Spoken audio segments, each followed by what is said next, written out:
Hello जय हिंद साथियों, स्वागत है आप सभी का सत्या एक्सेलेंट यूट्यूब चैनल पे। फाइनली दोस्तों, आज की डेट का पेपर जो है आ चुका है, जो मैं आपको इस वीडियो के माध्यम से पूरी जानकारी देने वाला हूं। तो जितने भी छात्र आज की डेट में IIT second year electrician theory का पेपर देने गए थे, मैं उनसे रिक्वेस्ट करूंगा कि आप इस वीडियो को कंप्लीट देखकर आप पूरी जानकारी ले सकते हैं कि किस तरह से क्वेश्चन पूछे गए थे और कौन सा क्वेश्चन का कौन सा आंसर सही है। तो चलिए क्वेश्चन स्टार्ट करते हैं। पहला क्वेश्चन इसमें पूछा गया था कि एक सक्रिय घटक कौन सा है? प्रारंभ करने वाला अर्थात इंडक्टर, या रोकने वाला अर्थात रजिस्टर, या संधारित्र कैपेसिटर, या ट्रांजिस्टर। तो साथियों देखिए, यहाँ पर सक्रिय घटक मतलब एक्टिव के यहाँ पर रूप में पूछा जा रहा है, तो ये आपका हो जाता है ट्रांजिस्टर। तो ऑप्शन नंबर डी जितने भी छात्रों ने मारा उनका करेक्ट आंसर हो जाता है। आगे बढ़ते हैं क्वेश्चन नंबर 2 पे, जिसमें पूछा गया था कि सिलिकॉन सामग्री में रोधिका वोल्टेज का कारण क्या है? कम परमाणु संख्या, या प्रतिरोध बहुत कम है, या डोपिंग प्रतिशत अधिक है, या वैलेंस इलेक्ट्रॉन केवल 2 हैं। तो साथियों यहाँ पर आपका सही हो जाता है क्वेश्चन के अनुसार ऑप्शन नंबर ए, कम परमाणु संख्या। ये सिलिकॉन सामग्री में जो रोधिका वोल्टेज का कारण होता है, वो इसका जो रीजन होता है कम परमाणु संख्या के अनुसार ये होता है। तो ये आपका जो सही हो जाता है ऑप्शन नंबर ए बिल्कुल करेक्ट आंसर हो जाता है। अगले क्वेश्चन पे आते हैं, क्वेश्चन नंबर 3 पे, जिसमें क्वेश्चन नंबर 3 में पूछा गया था कि कौन सा फिल्टर सर्किट रेक्टिफायर सर्किट में वोल्टेज स्पाइक्स को हटाने में सक्षम है? एलसी फिल्टर, या आरसी फिल्टर, या संधारित्र इनपुट फिल्टर, या श्रेणी परिपक्वता फिल्टर। तो साथियों यहाँ पर आपका जो सही हो जाता है ऑप्शन नंबर ए करेक्ट हो जाता है, एलसी फिल्टर। ये जो क्वेश्चन है आपका पिछले 2 दिनों से लगातार ये क्वेश्चन पूछा जा रहा है, तो इसको आप कहीं लिखना भी चाहते हैं तो लिख लीजिएगा, जिन छात्रों का अभी तक एग्जाम नहीं हुआ है। तो ये आपका सही हो जाता है क्वेश्चन के अनुसार option number A correct answer. आगे बढ़ते हैं हम क्वेश्चन नंबर 4 पे, जिसमें क्वेश्चन नंबर 4 में पूछा जा रहा है कि SCR का मुख्य अनुप्रयोग कौन सा है? प्रवर्धक, या दोलक, या मल्टी वाइब्रेटर, या मोटरों का गति नियंत्रण। तो साथियों यहाँ पर आपका सही हो जाता है D option, speed control of Motors अर्थात मोटरों का गति नियंत्रण SCR का मुख्य अनुप्रयोग होता है। तो ये आपका जो सही हो जाता है option number D correct answer होता है। अगले क्वेश्चन की ओर आते हैं, क्वेश्चन नंबर 5 पे, जिसमें क्वेश्चन नंबर 5 में पूछा जा रहा है कि CRO में टाइम बेस्ड कंट्रोल स्विच या नॉब का उपयोग क्या है?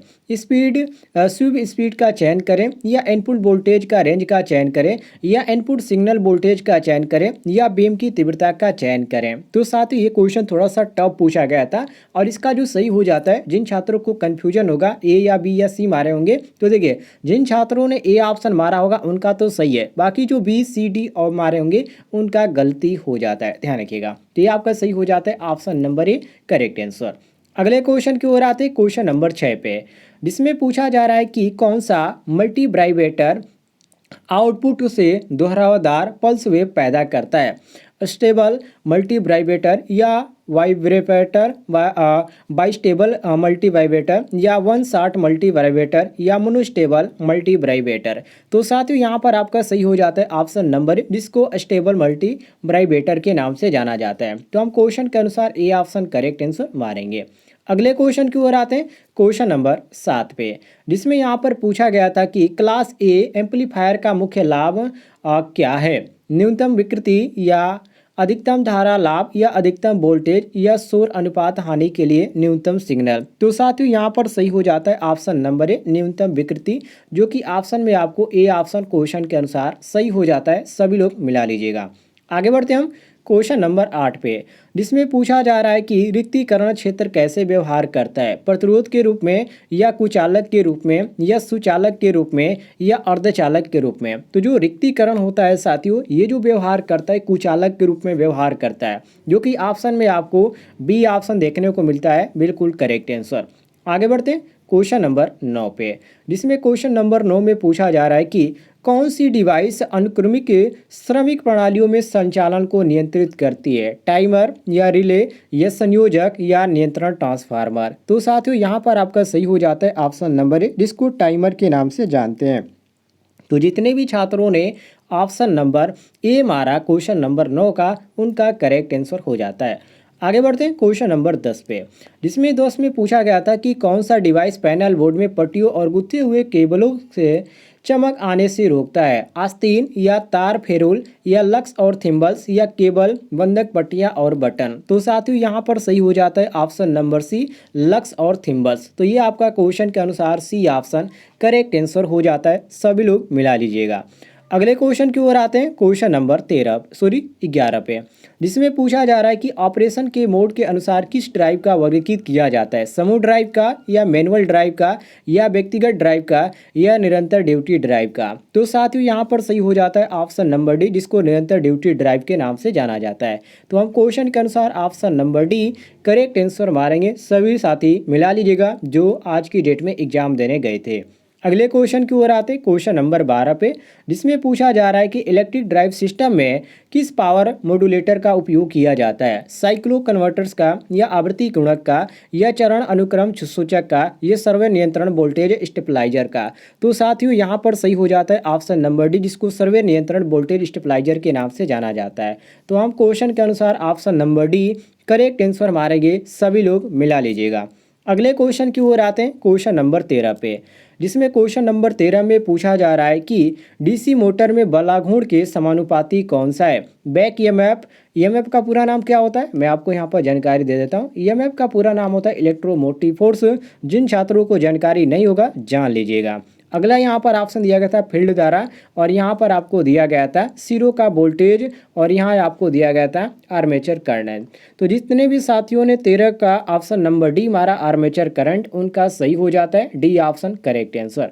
अगले क्वेश्चन की ओर आते हैं, क्वेश्चन नंबर 14 पे, जिसमें पूछा गया था कि आवृत्ति कन्वर्टर कौन सा है? रेक्टिफायर्स या डीसी चॉपर या साइक्लो कन्वर्टर्स या डीसी से एसी कन्वर्टर्स। तो साथियों यहाँ पर आपका सही हो जाता है सी ऑप्शन साइक्लो कन्वर्टर्स। तो हम क्वेश्चन के अनुसार सी ऑप्शन करेक्ट आंसर मारेंगे।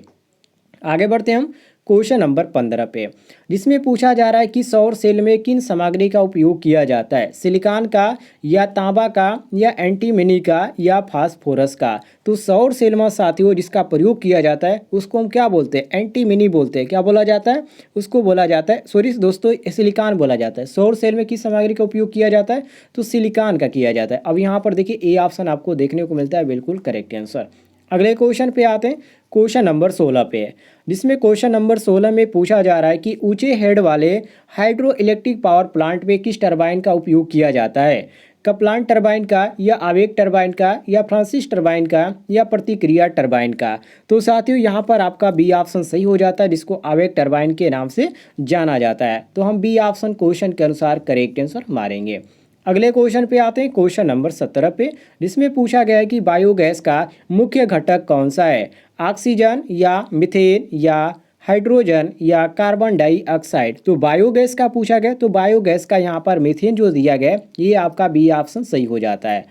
आइए अगले क्वेश्चन की ओर आते हैं, क्वेश्चन नंबर 18 पे, जिसमें यहाँ पर क्वेश्चन नंबर 18 में पूछा जा रहा है कि स्टीम पावर प्लांट में किस घटक का उपयोग फ्ल्यू गैस से फील्ड पानी को गर्म करने के लिए किया जाता है? बॉयलर का या इकोनोमाइजर का या सुपर हीटर का या एयर प्री हीटर का। तो साथियों यहाँ पर सही हो जाता है ऑप्शन नंबर बी, जिसको बोला जाता है इकोनोमाइजर का। तो इकोनोमाइजर जो यहाँ पर दिया गया बी ऑप्शन दिया गया, तो हम क्वेश्चन के अनुसार बी ऑप्शन करेक्ट आंसर मारेंगे। क्वेश्चन नंबर आते हैं 19 पे, जिसमें पूछा गया है कि वितरण प्रणाली में वितरकों के लिए सब स्टेशन का कौन सा विद्युत लाइन जोड़ती है? तो ये जो फीटर है इसके द्वारा जो वितरक होते हैं उनके तक ये जानकारी पहुंचती है, और ये फीडर के द्वारा ही आपका जो करंट है वो एक स्थान से दूसरे स्थान जानती है। जान लीजिए, और जो आपका फीटर है मैं इसको क्या बोला, फीटर बोला जाता है कि इस फीटर से यहाँ तक लाइन जाएगी, यहाँ तक लाइन जाएगी, तो इसको मेन बोला जाता है, और मेन ही आपका क्या होता है? फीडर होता है। तो option number A correct answer हो जाता है। क्वेश्चन नंबर आते हैं 20 पे, जिसमें क्वेश्चन नंबर 20 में यहाँ पर पूछा जा रहा है कि पावर कट ऑफ के बाद कौन से रिले अपने संपर्कों को स्थिति में रखते हैं? पहला ऑप्शन दिया गया रेड रिले, बी ऑप्शन दिया गया करंट रिले। देखिए यहाँ पर आपका दिया गया करंट रिले, करंट रिले आपका कभी नहीं हो सकता है, और यहाँ पर आपको देखने को मिलता है वोल्टेज रिले। ना धारा रिले सही होगा ना वोल्टेज रिले सही होगा, ये दोनों ऑप्शन आपका बिल्कुल सही नहीं होता है। तो यहाँ पर आपका जो सही होता है बिल्कुल यहाँ पर चांस है लैंचिंग रिले, यहाँ पर आपका बिल्कुल करेक्ट हो जाता है डी ऑप्शन। देखिए, जितने भी छात्र आज की डेट में गए थे एग्ज़ाम देने, उम्मीद है आपको ये क्वेश्चन का आंसर देखकर खुशी मिली होगी। जो छात्र सही किए होंगे, बहुत सारे छात्र ऐसे भी हैं जिन्होंने गलत भी किया होगा, तो मिला लीजिएगा और कोई भी दिक्कत होती है तो कमेंट में पूछ लीजिएगा, आपको जानकारी मिल जाएगी। फिलहाल दोस्तों मिलते हैं नेक्स्ट वीडियो में।